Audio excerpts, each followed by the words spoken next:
Hello world of YouTube and welcome to another episode of Redacted, the show where every album has a story. If you missed last week's episode and are wondering why I'm posting another episode so soon, I am doing weekly postings of this show in August to celebrate this show's anniversary and tenure on the channel. I'll also be tackling artists I've done before on the show. Last week, I did West Coast rapper E40, and I teased doing an iconic English rock band this week. The band in question is one that helped sort of carry the energy that the 2000s rock scene had burgeoning out and keeping it in the public consciousness for at least a few more years throughout the beginning of the back half of that decade. Their debut actually turns 20 this year, and I won't be talking about that. I'll instead be talking about the album that the Arctic Monkeys closed the 2000s with. It was a point of transition that saw them adapting their sound in ways that they would continue to evolve from throughout the 2010s. It was their first of what became many collaborations with one Josh Homme, whose sort of love of desert and stoner rock really bled into the Arctic Monkeys, so to speak, in some ways that I think really helped evolve their ideas and their sort of lyric sheet into a world that doesn't feel too far off from those roots. And it's an album that I do think is very solid, but honestly, when looking at the B-sides especially, I feel like there's a picture that they were trying to paint with this record amidst that transition that just fell on the cutting room floor. And my goal today is to put that picture back together in a sort of way and put it on display. The album in question is the 2009 gem from the Arctic Monkeys, Humbug. Coax me out my road, and have a spin of my propeller. Now, when I sat down to tackle Humbug for this show, I honestly had to re-antiquate myself with the album a bit. It is not one that I would say I spin in full by the Arctic Monkeys, at least not to the same caliber that I do other albums in their discography that I like more, and even then, I don't spin those in full quite as much as other albums within similar worlds. I will say, even now, even though I'm doing this show, I think that Humbug is a solid transition for the band sonically. I think that it's an interesting sort of beginnings to a relationship, so to speak, especially in hindsight, considering where they took the inspiration they had when crafting this record sonically in future releases, along with where the band and members themselves sort of took their relationship with Josh Homme, whose imprint you can very much feel on a lot of this album. Not in a bad way. I do like a lot of the jams on here. I think that it is a solid enough record in its own regard, and I wouldn't necessarily rank it amongst my favorites in their discography still now, but it would land somewhere probably in the middle. That being said, I hadn't spun the B-sides to this album before doing this Redacted, and I'm flummoxed on what landed on the cutting room floor when pulling together Humbug. Again, I think they might have just been focusing too hard on getting that transition to sound good consistently across a record, but like, there's some cool ideas on Humbug sonically too that sort of enrich some of the ideas they sort of play a little safe on the finished product, along with having a sort of world to some of the lyrics and Infidelis themes that Alex was writing with and ended up on the finished Humbug that I'm shocked weren't put into it to give a better set piece for the listener to groove in this new style the band was working with within, that I wanted to put on display today. My goal was to create a listening experience that was still a really fun, groovy time, but sort of focus on some of the sonic nuance within the B-sides and let those lyrics sort of tell a story, so to speak. Sort of like what I do on records, the records of the show, and something I kind of did on the last Redacted I did with Arctic Monkeys AM, but within the sounds of Humbug, that I hope you'll enjoy. My version is also a little bit longer than the original Humbug. Something that I do think is to its credit because, especially with, again, the world Alex sort of writes throughout a lot of the B-sides on here, it just creates a more fruitful experience, in my opinion. My version of Humbug is 13 tracks and 49 minutes, which I will get into the nitty-gritty of why I broke it down track by track after showing you the track listing right now. Pick you up and cut you down to size. Almost splits the frame, revealing silken fits in the Fright line dining room. Throw a gaze towards the nice try. You cannot turn away, but nice try. Turns your legs to little. Their obsession.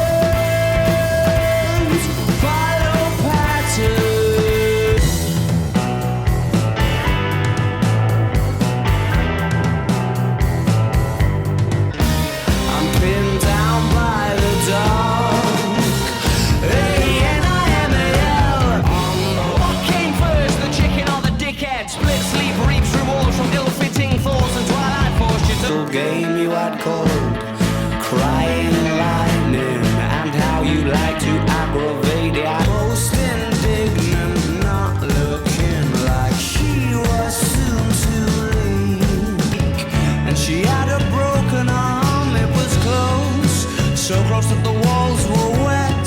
Time to decide on this altar.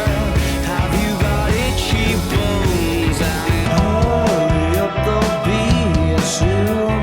Sleeping in the afternoon. In the moonlight, they're more thrilling. Those things that he knows as he leads you through the grinning. The thing that baffles me the most about Humbug is that there are songs that ended up on the finished record, like Dance Little Liar, Cornerstone, The Jeweler's Hands, and even tracks like Dangerous Animals and Secret Door that talk about infidelity and getting sensual with somebody that is not your partner. But there are so many songs from this album's B-sides that go harder on really setting a stage within this brothel, gentleman's club, whatever you want to call it, that help enrich those themes tenfold, while also being interesting further delvings into the stylistic pivot they were toying with on here, that just were relegated to single fodder. And I decided to start the record off with a stretch of those songs to give the listener not only a sort of deep end plunge into this new sonic identity for the band, but also give them that same deep plunge into this world of deceit and infidelity and the sort of passion woven within this sort of protagonist's mind as he decides to cheat on his partner. So I start with the sultry,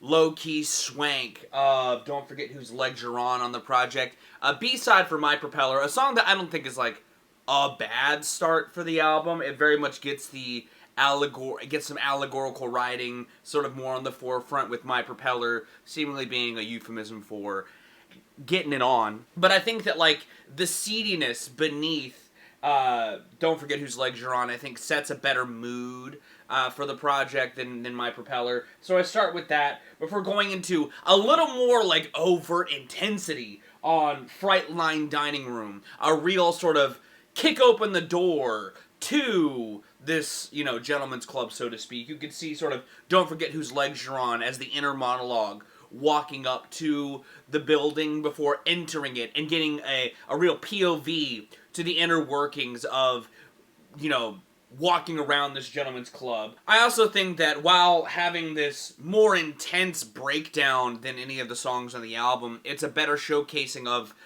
what use of the sonic palette the band's going to do. I honestly really love it as a B-side, too. I'm amazed. It's one of those songs that, like, I'm amazed was left on the cutting room floor. Both it and the song that's following it. But, like, Fright Dining Room is one of the songs that, like, I immediately thought to bring into the fray because of how sort of, like, stream of conscious some of the lyrics really sound, and how I think it does a good job at painting a picture. Before, again, pivoting into a song that I'm again shocked was left on the cutting room floor, Catapult. It's another really great B-side to Cornerstone, and has this really good use of the sort of soundscape the band was working with, while providing better context to why the protagonist, narrator, so to speak, maybe in the situation they're even in this gentleman's club, what drove them to this infidelist mindset, and it's rooted in this insecurity when seeing his partner being hit on. You know, a lot of Catapult is sort of written from the POV of somebody hitting on somebody else that may not actually be interested in, you know, what you got going on, but there's like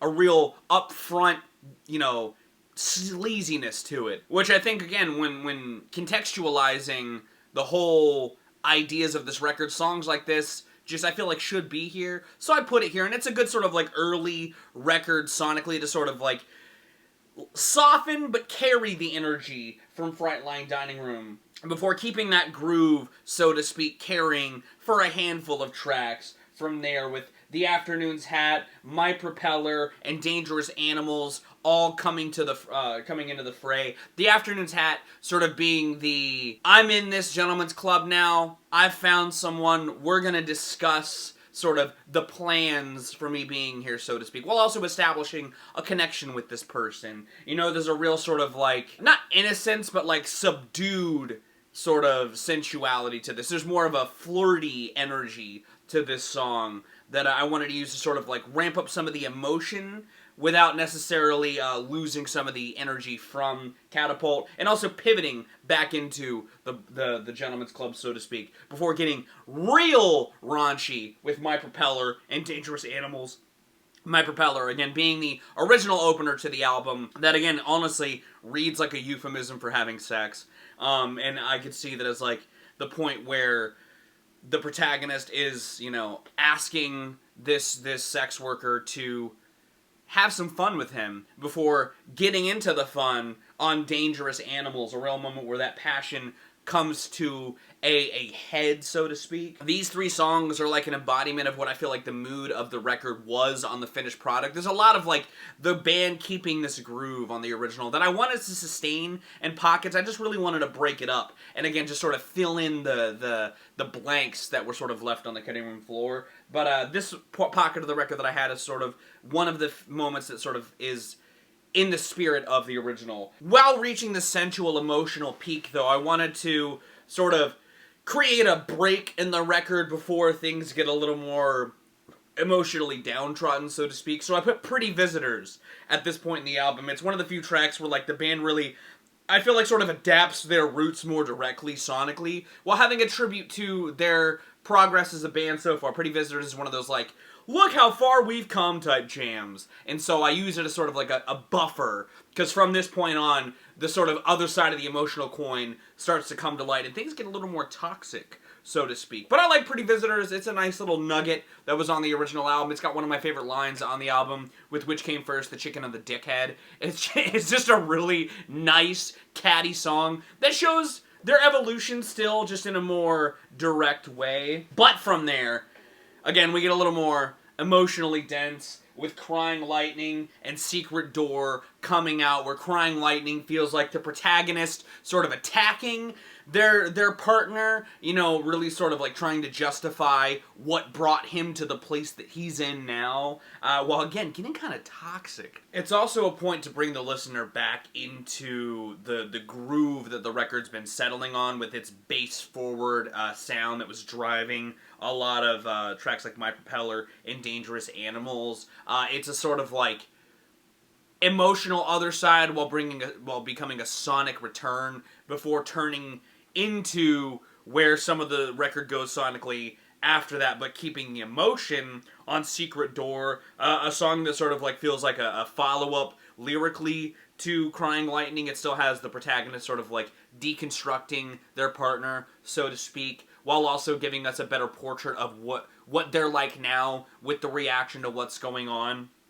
It's a really personal feeling song, but sort of like helps change the sounds, because there's a little more like an acoustic guitar lean while the groove is still the focal point of what's going on, before going into a much more overt acoustic ballad-esque song, Cornerstone, a song that brings us back into the intimacy scene on Dangerous Animals, but sort of a less primal point in it, where the protagonist is sort of asking this sex worker if he could call her his partner, something that like seemingly is very taboo in that industry, but ends up happening anyway. And it's a really interesting sort of like other side of the protagonist that I wanted to sort of save for after the emotion and the emotional reaction, to give the listener sort of like a peer back into that event and sort of like the other inner workings of it, where Dance a Little Lighter, one of the song that actually follows up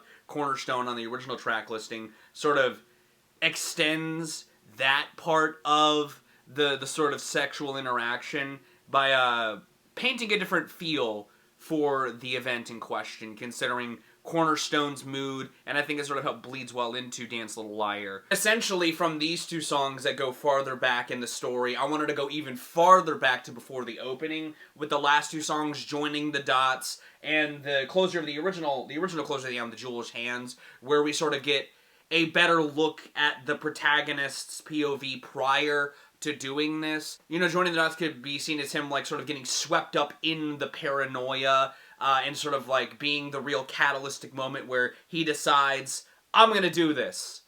I'm gonna take the steps and go to this gentleman's club. You know, the whole idea of joining the dots sort of feels like him taking the red yarn along the map of him and the sort of, even just the thought of his partner cheating on him with this scumbag that was in Catapult. Before going into a more nuanced look at it with the Jeweler's Hands, a song that again goes more direct on the infidelity ideas, and I think is a really strong closer to the album, in the same way that, like, Do I Want to Know was in my Redacted, as far as, like, bringing the themes full circle, and I sort of think that it does a good job in the original of doing that, but with the context of the whole portrait, I feel like it does a better job at doing that in my Redacted. But that is my version of Humbug. Do you agree? Do you disagree? Would you like to listen to it? Linked in the description is a YouTube link along with a layout of the track listing if you want to just look at it to get a sort of view of it in your mind's eye. But if you did listen to it, let me know your thoughts in the comments down below. Sorry this video came out a little later than I intended, but I started feeling a little sick this week and was sort of like, my energy kept getting just sort of deflated. But it's done. Hopefully you like it. If you did, again, give it a like. If you want to see more, consider subscribing. I drop 2 to 4 vids a week depending on what I've got going on. I'm going to go, though. Thank you again so very much for watching. I'm EnviroRack. You guys have good days, lives, and situations, and I'll see you another day.